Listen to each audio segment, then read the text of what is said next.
So what does this mean for you as a student in an online classroom? It means that in the online class, you actually have more time to study a question or a comment made by your instructor or by a fellow student, and you have more time to formulate your response. Whereas in a face-to-face classroom, you would have to respond or comment on somebody's statement much more quickly. Also in an online classroom, the questions and the comments, including your own, are permanently recorded. Whereas in a face-to-face classroom, you would have to take notes in order to record the professor's or your fellow students' questions and comments.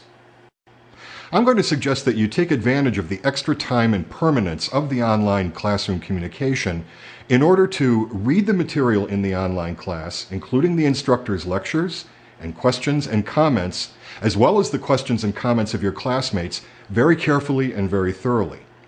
I'm also going to suggest that you create your own responses and your other written input into the classroom the way you would any other written assignment in the class.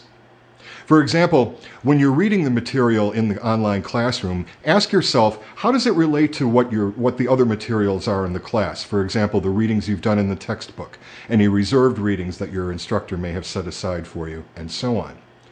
Also, if you're fairly well along in the course, if, for example, the course is 14 weeks long and you're in week 8 or week 9 or week 10, I'm going to suggest that you refer back to the earlier discussions and postings that may relate to the particular topic you're discussing at that particular time.